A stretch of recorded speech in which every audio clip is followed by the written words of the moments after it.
Hey, Kermit Weeks here, Fantasy of Flight, and I want to share a video with you that Phil and I put together recently. It's an hour long, and I've been working with some design people. We've been kind of looking at Act 3, kind of where we're going, and it seemed appropriate at the time. We've been doing a lot of design of dream immersive environments and attraction elements and things like that, and it seemed appropriate that we hired a firm that actually does cost estimation for building construction and things like that, and we also hired somebody else that looks at the people coming through, how many people it's going to take to operate, what are those costs going to be, and what can we expect in the current environment of charging people and stuff. So we're kind of looking at the balance of what's it going to cost, kind of what can we make, and kind of figure this out as we went. Well, surprisingly, or not surprisingly, I was a little disappointed. Prices have changed since I built Fantasy of Flight quite a long time ago, 25 plus years ago, and they basically told me that it was going to take probably a couple of years, and at best I could barely make a return on my investment. So I put this video together with Phil, and it was basically for them to understand. A lot of them had been here, had kind of a vision tour of Fantasy of Flight, kind of where we came from, and kind of where I wanted to go. But I wanted to put something together so they had a feel of what we had done from Act 1, Act 2, Act 3, and what my dream was, and basically this is what we put together. And I want people to understand, I love old airplanes. I've always had a fascination with physical flight. Everybody knows me from flying competition aerobatics, collecting a bunch of vintage airplanes. And people know me a little bit. I got a little bit of a woo-woo side or an inner side. I've had an opportunity. I've never done any drugs in my life. I've explored other realities in my consciousness. I connect with other realities. That's a side of me that I'm not ready to expose too much at this point, but it's off the chart, I will tell you that.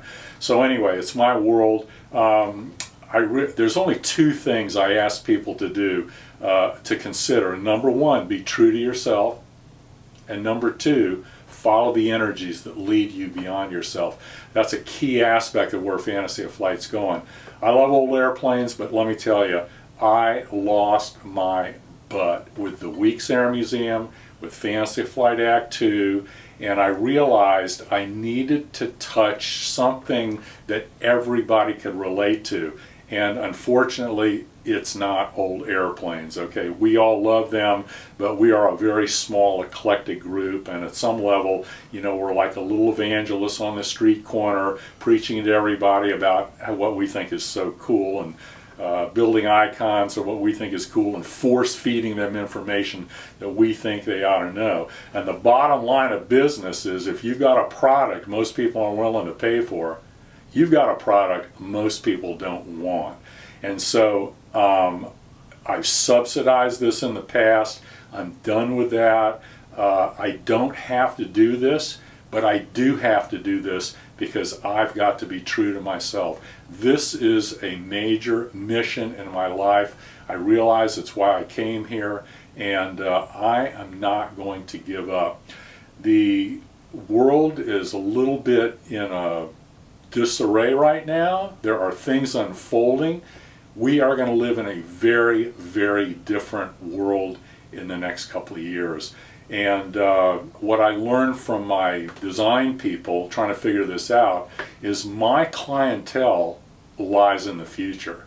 The current clientele is not going to pay my light bill. So I'm not giving up, but you have to understand, Fantasy of Flight is not about airplanes, okay?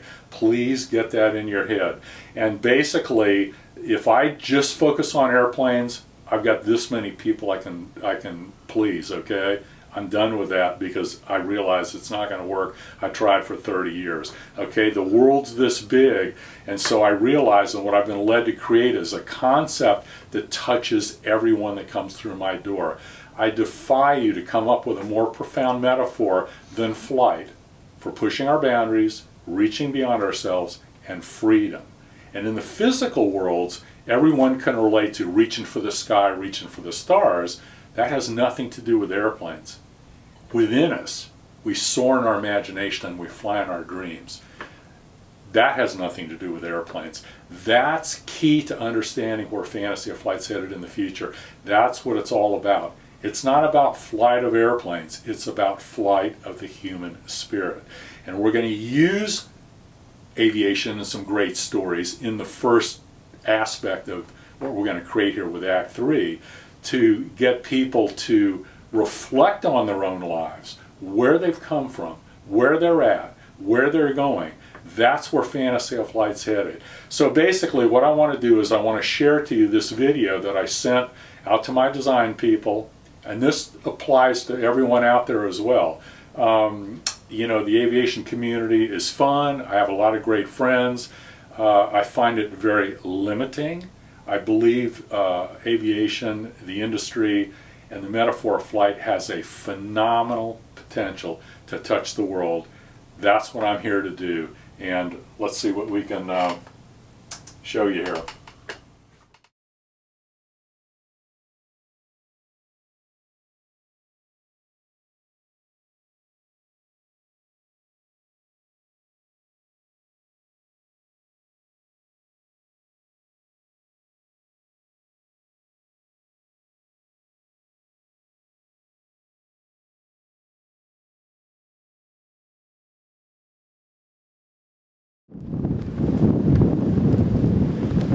Well, here we are in Miami.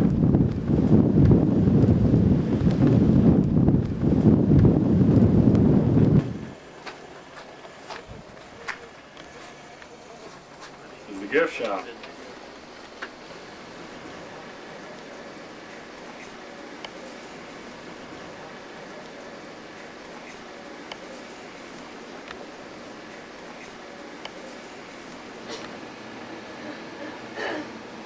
Walking into the museum, most of the World War I airplanes are back here. This is a Spad, where Captain Eddie Rickenbacker used to fly. The French and the Americans flew. As you walk through the museum, please take your time and enjoy the displays. Since we do fly most of the aircraft, we appreciate it if you would refrain from touching them. And most importantly, please, no smoking. We'll talk about his experiences and answer questions and later on sign some books and get a chance to talk to him. Famous American hero here, General Pivot.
Welcome to the beginning of a dream. I appreciate everyone coming today on this special occasion. Here we go.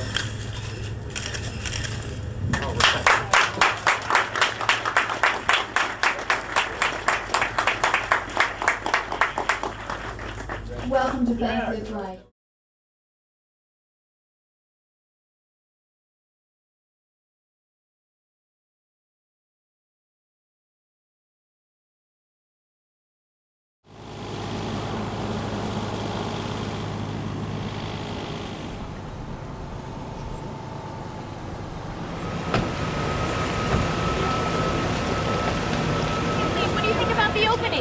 was terrific. Terrific. I got terrific.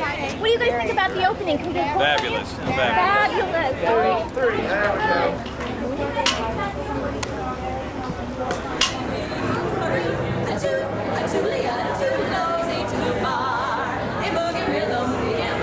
Pleasure to meet you. Who's not? Hello. Today you brought the B-24. Hey, Frank.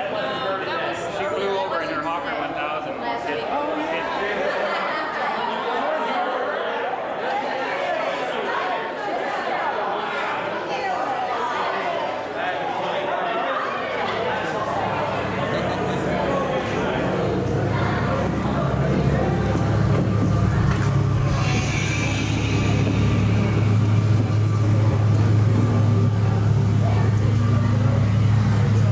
I'd like to introduce to you Mr. Kermit Weeks.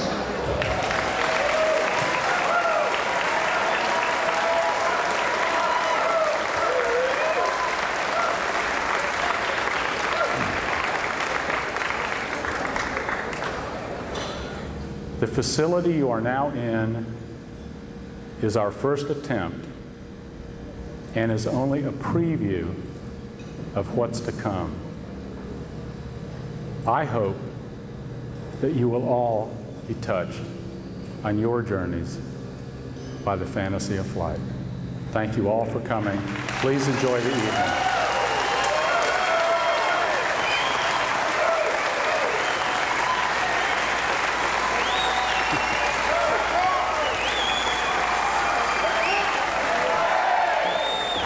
Thank you all. Open the doors.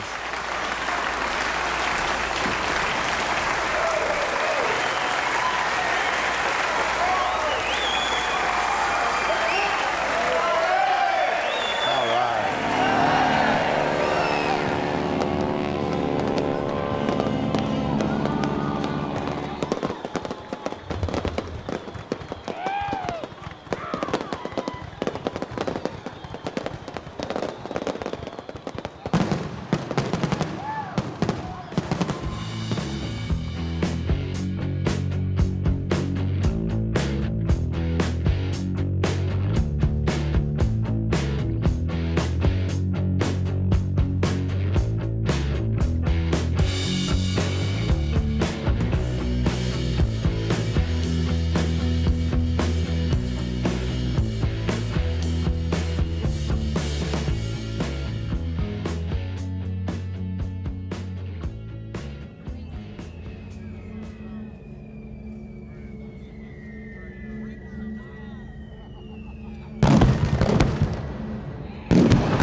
Granaten und Munitionsgürtel zur Kenntnis genommen. Wir brauchen auch Verstärkung von der Landwehr. Verstärkung ist bereits unterwegs. Dora Ludwig 2, Verstärkung ist unterwegs. Seit wann? Die Verstärkung ist vor 2 Stunden aufgebrochen. Herr Gustav, wir haben noch eine Kreuzwelt, französischer Pilot gefangen genommen. Ausgezeichnet. Ist er verwundet? Leicht verwundet vom Absturz, aber er hat keine Verbrennungen. Wir schicken euch sofort die Kettenhunde. Zu Befehl! aber es ist schwer beschädigt. That is all.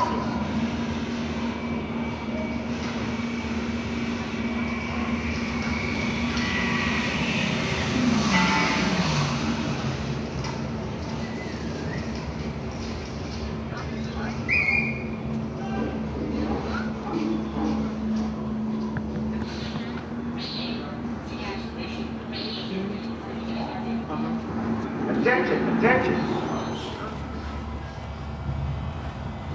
Men, today's mission will be the 50th for the 95th Bomb Group. Some of you have been with us the entire time and expect to go home after this one.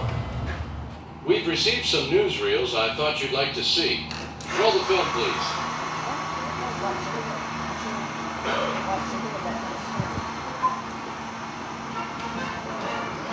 As the scale and scope of the war has grown, many women of the U.S. have feathered in their skirts and pants for blue jeans and breeches. As you can see, ladies are hard at work providing our men at the front the means to defend the freedom which we all hold so dear. All right. You new replacements have a tough job ahead. Your aircraft, the B-17 Flying Fortress, is one of the finest bombers we have. It can take more punishment, put the bombs on target, and bring you home better than any airplane in the theater.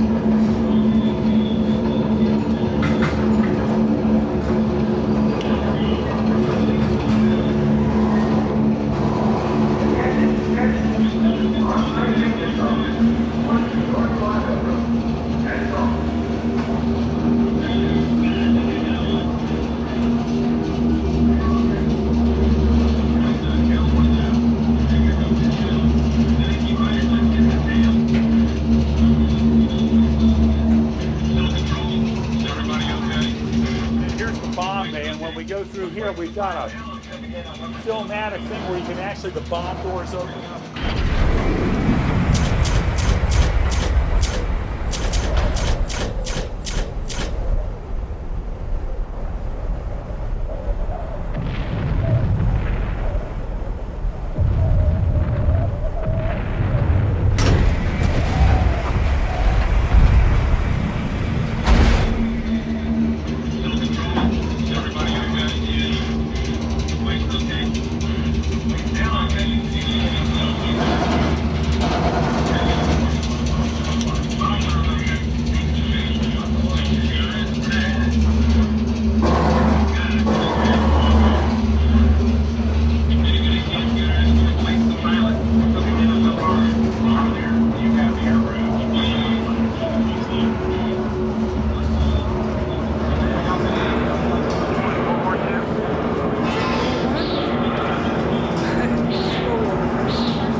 Toy box out here, first toy box.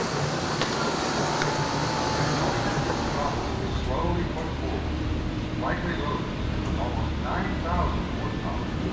Soon drifted off the level. As the top radios were marching, Kermit coordinated the aircraft approach. While flying through to concentrate on flying and save the money.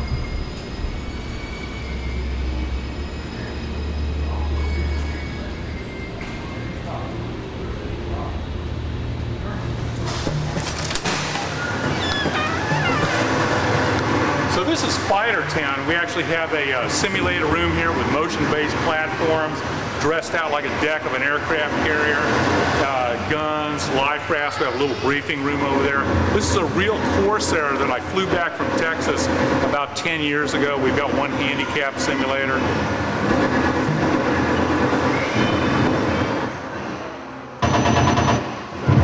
It's a great game. It's a lot of fun.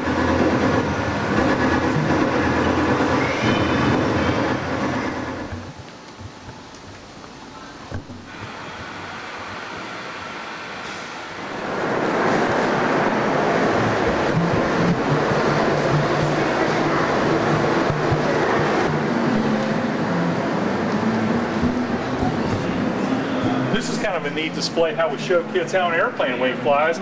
When you turn on water in a shower, it creates a less negative pressure inside. And as you can see, there's more pressure on the back side. The curtain comes in, and that's how an airplane wing flies. Here's another thing that's pretty cool here. Shows how an airplane wing flies. Now, if we push this into the thing, is it going to push it away or is it going to suck it in? Watch what happens. Sucks it in. It doesn't push it away. That's how an airplane wing flies. Because of that, what does a seaplane pilot have to worry about when he lands on the water? Over here we've got a neat little thing. This is kind of neat. Is the air actually pushing the ball up or is it sucking the ball up? There's actually more air over the top of it, and that's why it goes up. Yeah, this is kind of cool game. A helicopter is extremely difficult to fly. Here's a little game here. We can see if you can hover like a helicopter. It's fairly real. I'm fairly good at it because I fly helicopters, but it's pretty difficult for the kids. It's a great tool to show them how to fly.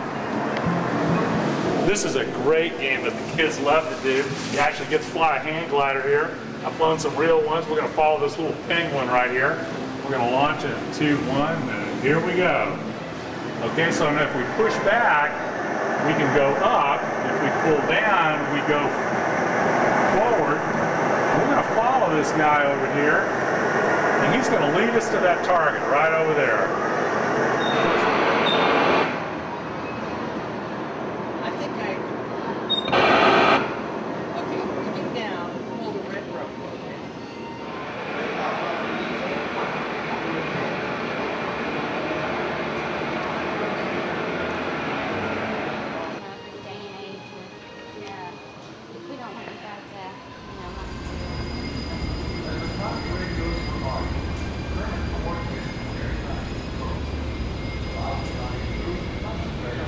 I'm so glad you could stop by today. This is so nice to see all of you. I'm Rosie the Riveter, but I think that's kind of obvious. What do you think, huh? Yeah. See, I fell through time from 1943 just to be here with you today. Now, I was one of the 6 million women who built those airplanes during World War II. I understand that nowadays women can be fighter pilots if they want to be. So if this little girl right here wanted to be a fighter pilot, she could. Oh my goodness, that didn't happen in my day. Not that young, she's too young. She's too, well, eventually. Well, see, in my day, a lot of the guys had gone overseas to fight in the war. That was World War II. Well, with them gone, somebody had to build the planes they'd fly, right? So we women, we stepped forward and we joined with the men. We built those planes. Some of the guys thought we couldn't do it. Yeah. But we had a motto. This is what we went by. We can do it. And we showed them. Yeah. Now I understand you want to know a little bit about how we get this job done. I'll tell you, it's a huge job. But it all comes down to this little rivet. Look how tiny that thing is. That little rivet, your little rivet, this tiny detail, it can win the whole war. That can change a whole lot of things for you right there. It's not very big, is it? You know what, though? We've got a lot of rivets to do here. I think we're going to need some help.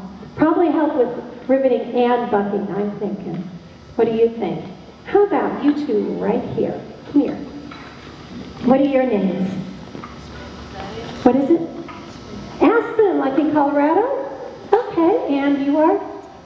Taylor, okay. Taylor, I'd like you to be Rosie the Riveter today. There you go. Oh, that's so cute. Okay, gun on. Gun on. What'd you say? Gun on. What? Gun on. Rivet.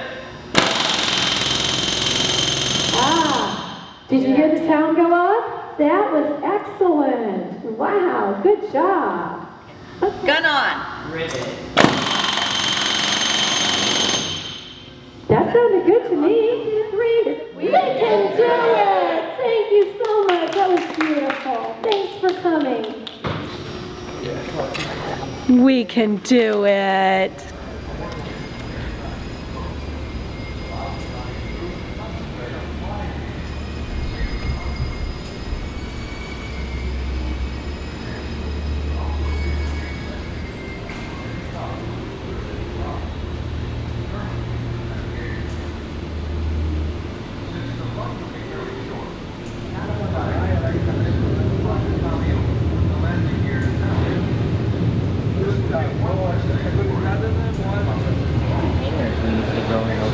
Today is the first day of racing school, everybody. Well, welcome to the Spirit of the Fighter Tour. If I didn't get a chance to meet with any of you folks formally today, my name is Lieutenant Dash McLeod, and I don't know if you can figure this out by now, but I am in fact a time traveler from the year 1943. I wanted to follow in my dad's footsteps, being the fact that he was originally a military pilot, so as soon as I was old enough, I joined the United States Army Air Corps. I'm pretty proud to say I earned my nifty silver wings here. I can't wait to get back to 1943. See, I really want to do my part in the war effort. But for me, it's not just about combat. When I'm up in the sky in that plane, I feel so free. It's the freest I feel. There's not a challenge that exists, not a boundary on Earth that I literally can't fly right over. All the excitement of being up in that plane, well, that's what's got me hooked. In fact, you folks might say, I've got the spirit of the fighter. That's the very thing I want to tell you about today. Come with me. We're going to do a little bit of time travel of our own. I'm going to tell you all about that spirit of the fighter and those pilots who inspired me. Let's get it started, folks, right this way. Take a look at this collection of fighting aircraft from the Great War. One of the very first things you have to acknowledge is the bravery of those pioneers of aerial combat. They were going up in the sky in open cockpit fighting planes. This was the first time the world had ever seen anything like this. You know, it's difficult to look at planes from this era without thinking of quite possibly the most renowned and skilled fighter ace of all time. I'm going to show you a picture of the man. Take a look at this guy right there. A noble by the name of Manfred von Richthofen. You know what, though? I bet you folks know him under a different name, right? Can anybody think of it? The Red Baron, right? Raise your hand honestly if you've heard of the Red Baron. Sure, we've all heard of the Red Baron. He's famous, documented with 80 aerial victories. They've wrote songs about him. I hear tell they've even named a pizza after the man. He's that famous. You know what I want everybody to do when you leave here today?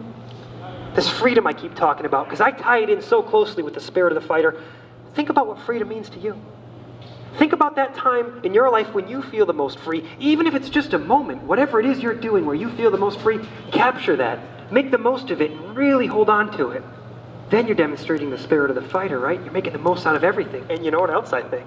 I think if we all started applying that is, taking the lessons and apply them from the fighter pilots that came before my time, during my time, and all the ones that I'm sure came after my time, I think maybe, just maybe, if we all did that on a world scale, the world might see a day where there's no longer a need to fight. I want to thank you folks so much for coming with me these last few minutes on the Spirit of the Fighter Tour. I hope it gave you a unique perspective on the heart and soul of what made these airplanes go. Thanks, everybody. Thank you. Thanks.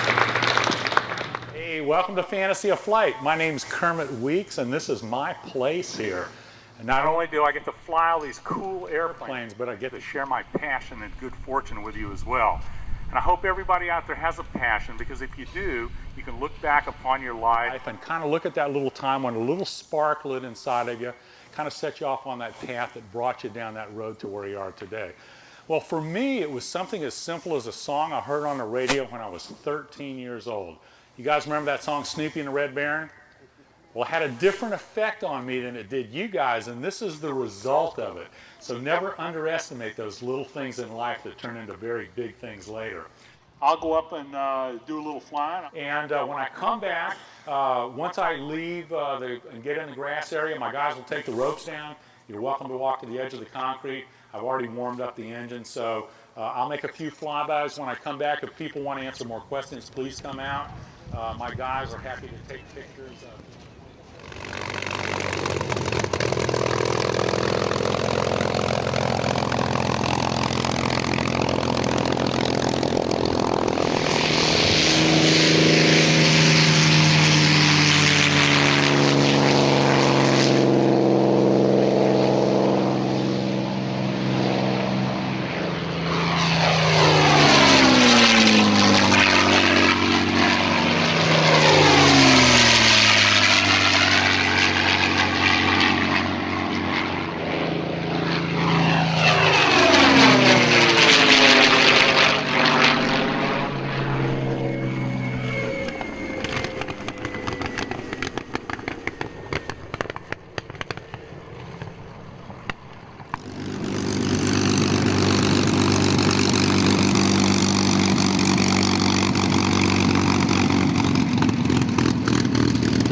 Woodshop tour meeting right over here at this time. Come on over if you want to come with us on the woodshop tour. If you'll please follow me, stay together, and we'll head back towards the woodshop.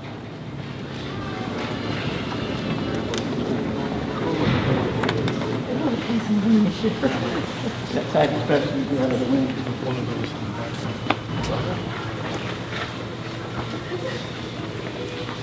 Now, we do appreciate you being here. Now, how many of you have ever been here before Fantasy of Flight? Some of you have. You ever seen the woodshop? So this is your first time. So I can tell you anything and you'll probably believe me then, right? Very good. How many of you took shop when you were in high school? Wood shop, metal shop, whatever? The tools that you find in here are not any different than what you would find probably in your typical high school. Ken Kellett is the man who is the key person.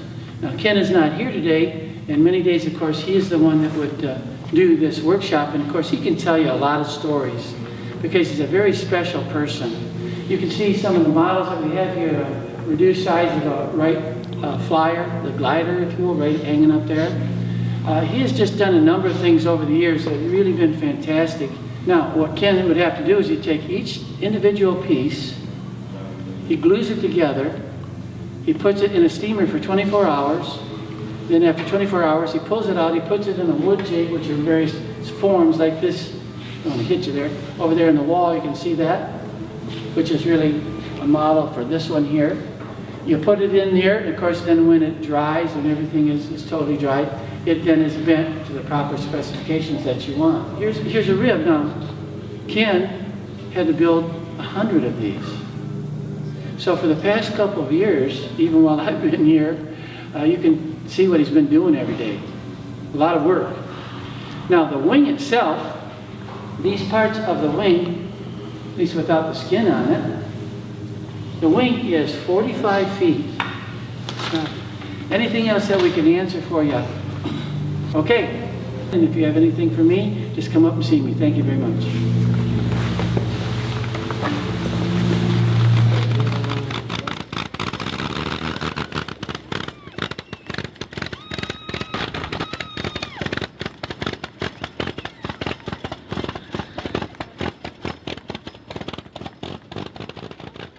Let's head on down to the restoration shop, folks.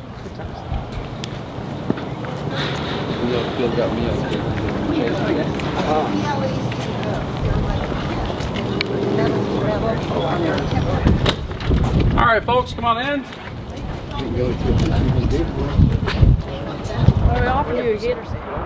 Now, doing it right involves hardware, of course, because we have various nuts and bolts to hold the airplane together.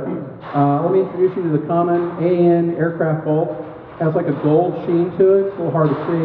If you look under the hood of your car or truck, again, you're going to see lots of this hardware under there as well. That gold coating is what's called a CAD or cadmium plating. It's a corrosion protective coating, like we were talking about this clad layer on the aluminum. It's sacrificial, helps prevent your steel from rusting in your car. Airplane hardware is the same way. But back in the 1930s and 40s, it looked more like this, sort of a silvery color. Again, how do we take modern hardware that we use today and get it from this gold sheen to the silver? Don't say spray paint. I keep hearing that. No, they actually, believe it or not, is another company that take this hardware, chemically strip the plating off of it, and replate it with the earlier formulation. Do we send just the hardware we need off the aircraft? No, this is done by the pound. And we're good at losing nuts and bolts and washers, so you'll get probably 3 times as much hardware as you need for the aircraft. But then again, this is fairly universal. You'll use this in other aircraft that you don't use in this particular project.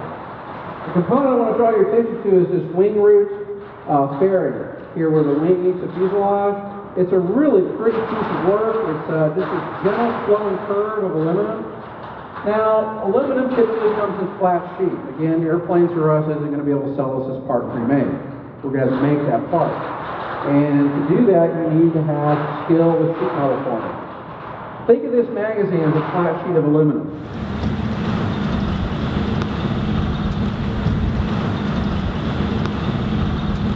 Behind us. Yeah. You'll be able to see the whole time. You're up in first class.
Well, once again, we do welcome you on our tram tour. Your driver today is Rick. He's up there in front now with somebody to talk to. Right. My name's Gary here at the back. And Rick, I believe that we're just about ready here. That's it. All right, fasten your seatbelts, folks. Have the fun, everybody. Enjoy yourselves out there. If you don't find your seatbelt, we sell them in the gift shop.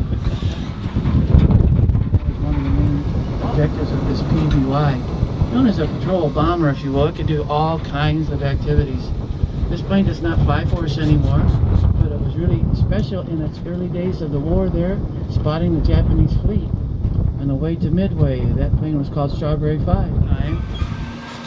We're going to stop up here in front of the engine bay. You please exit to your right, wait for that horn to sound, come inside. From World War II, this was used by a lot of the Navy and the Marine guys, but of course the Army Air Corps, they wanted something a little more streamlined, something that would really cut through the wind a little bit better, so they were using those engines you see up on the rack.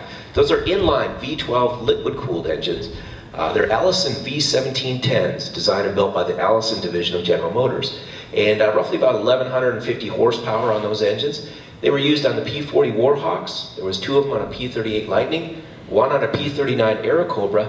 That's the way the Mustang starts out. Most people know the P-51 Mustang is kind of the most iconic fighter plane in World War II. Some people say best fighter plane ever. We have 2 of them in our collection here. But they actually started out, the British needed fighters. They came over to America looking for some more P-40s. That's what we gave them originally. And by that time, the Curtiss production lines were full. They couldn't really produce anymore. We're going to take you around the property here through the back area, if you will. And many of you want to check out this commercial airline fuselage here on the left-hand side. This is called a Martin 404. It's similar body style to the 707 series. The wings and the tail torn off, but the interior still looks good. Probably missed the Lockheed 1649A model. This is called the Starliner. Beautiful aircraft in its day, developed by Lockheed. Kelly Johnson, the designer. Howard Hughes helped make it famous by having it as his airliner for TWA Airlines. So this is the maintenance hangar, and it's a very special place. And for that reason, we ask you to do one thing, and that is to not walk in on your personal tour of the aircraft that we have.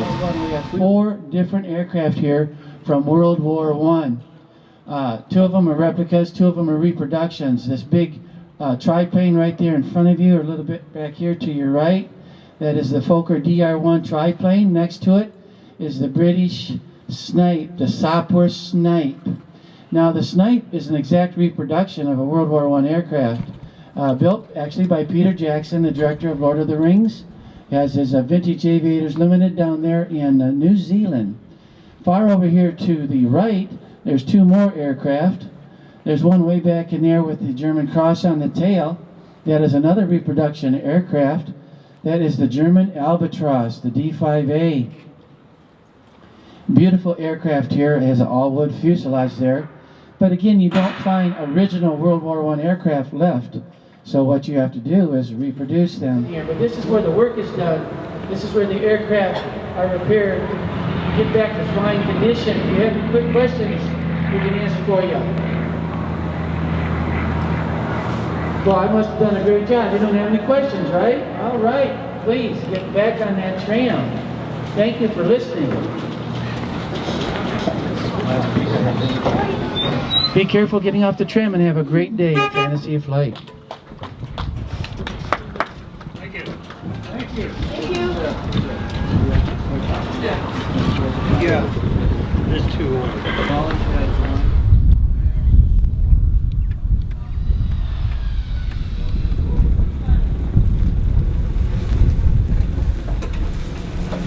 Listen, guys, you gotta stay close. Alright, you can bust your head on top and all sorts of things, okay? So, stay close to me.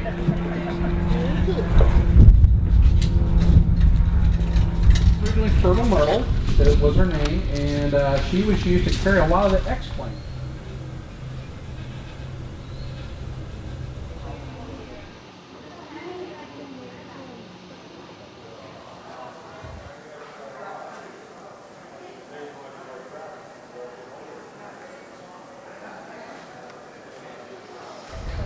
She wasn't ready. She had to take some down. Bye-bye, you guys. Over here. Bye. Bye. Thank you.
Here we are at the Weeks Air Museum on Christmas Eve.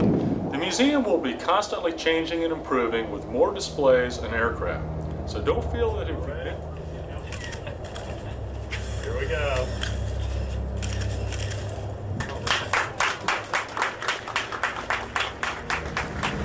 The facility you are now in is our first attempt and is only a preview of what's to come. What you would consider an airplane museum, but we're about to morph into what I believe can become the next attraction. Fantasy of Flight will basically deliver the commonalities of the human experience through entertainment in a way that people self-discover themselves. Well, in the long run, this facility was only ever designed to be my shop.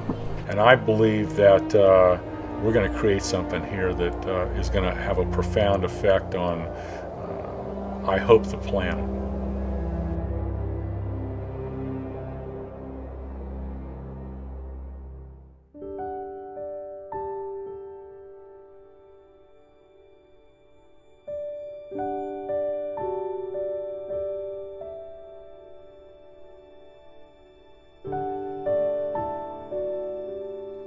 When I first came to Central Florida, I had a dream.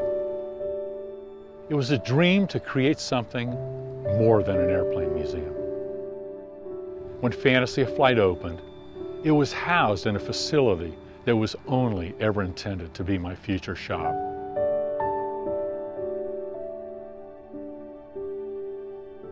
Fantasy of Flight has always been envisioned to be in this open field.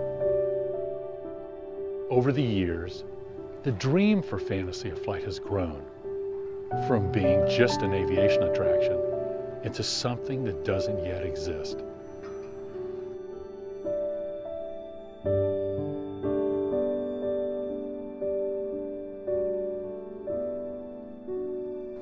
Last year, I turned 60 years old, and the clock is ticking. I find myself at a critical crossroad of choice. Do I continue focusing on a business that is unsustainable and touches only a few? Or do I focus my energy and resources on a dream that not only has the potential to self-perpetuate itself, but to one day touch the world? Which would you choose?